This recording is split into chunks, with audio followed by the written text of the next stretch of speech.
નમસ્કાર દર્શક મિત્રો, વીર ન્યૂઝ લાઈવની અંદર આપ સૌનું હાર્દિક સ્વાગત છે। આજના મુખ્ય સમાચાર છે મોટા કાંડાગરા તાલુકો મુન્દ્રા કચ્છના। ગ્રામ પંચાયત દ્વારા મોટા કાંડાગરા ગામમાં જ્યારે સબકા સાથ સબકા વિકાસ અને સ્વસ્થ અભિયાનનો જ્યારે નારો લગાવતી હોય, આ વિડીયોમાં તમે જોઈ શકો છો કે કેટલી ગંદકી છે અને ગૌ માતા જે કચરો ખાય છે એના લીધે એમની મૃત્યુ થાય છે। અનેક વાર રજૂઆત કરવા છતાં છેલ્લા 2 વર્ષથી અહીંયા સરપંચ નથી, એમની વહીવટીદાર તરીકે તલાટી શ્રી કરી રહ્યા છે।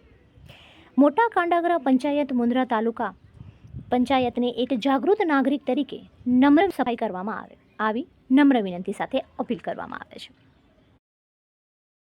સૌપ્રથમ મારું નામ છે એલજી મહેશ્વરી, સ્થાનિક અહીંયા મોટા કાંડાગરામાં રહું છું। આજ વીર ન્યૂઝ માધ્યમ દ્વારા અહીંયા આ એક મિશન દ્વારા જે સબકા સાથ સબકા વિકાસ અને ભાજપ સરકાર છેલ્લા સતત 30 વર્ષથી અહીંયા પ્રશાસન શાસન કરી રહી છે અને જ્યારે સફાઈના નામે સ્વચ્છ અભિયાનના નામે જ્યારે ઢોંગ કરી રહી છે, આ તમે લાઈવમાં જોઈ શકો છો। અહીંયા કેટલો કચરો પડ્યો છે અને ગૌ માતા એ કચરાને ખાઈ રહી છે। અનેકવાર અહીંયા મોટા કાંડાગરા ગ્રામ પંચાયતમાં રજૂઆત કરવા છતાં પણ આજ દિવસ સુધી એમનો કોઈ નિકાલ આવ્યો નથી। રહી વાત બીજી કે જ્યારે અનુરુદ્ધ દવેભાઈ એમએલએ અહીંયા મોટા કાંડાગરામાં આવીને એક ટ્રેક્ટર દેવામાં આવ્યું મુન્દ્રા તાલુકા પંચાયત દ્વારા।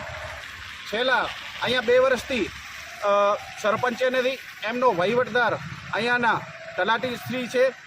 તમે આ જોઈ શકો છો અહીંયા કેટલી કંપનીઓ આવેલી છે, હજારોની તાજામાં અહીંયા લોકો બહારથી વસવાટ કરે છે, છતાંય અહીંયા મોટા કાંડાગરાનો તમે વિકાસ જોઈ શકો છો। આવી સરકાર જ્યારે મોટા કાંડાગરાની જનતા સાથે જ્યારે કિનાખોર કરી રહી છે, અમે સતત એનો અવાજ ઉપાડીએ છીએ અને આવનાર દિવસમાં પણ ઉપાડશું। ને આવનાર દિવસોમાં જ્યારે ચૂંટણી છે ગ્રામ પંચાયતની, એમાં તટસ્થપણે એ લોકોને જવાબ દેવામાં આવશે। આ તમે જોઈ શકો છો જ્યારે અહીંયાનો કચરો, અહીંયાની તલાટી જ્યારે તલાટીના આગળ વહીવટદાર છે, છતાંય એને રજૂઆત કરવા છતાં પણ આ કામ કરવામાં નથી આવતું।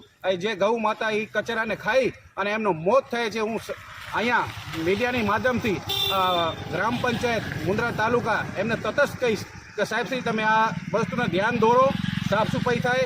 કંઈક ને કંઈક અહીંયા ગૌ માતાનો પણ હત્યા થાય છે કચરાના લીધે। તો એ ગ્રામ પંચાયતને મારી નમ્ર વિનંતી છે, અગર અગાઉ આ વસ્તુનો નિરાકરણ નહીં કરવામાં આવે તો અહીંયા અમે ગ્રામ પંચાયતને તાળાબંધી પણ કરવામાં આવશે। એ ગ્રામ પંચાયત આપણે ગ્રામ કાંડાગરા વતી હું બોલું છું।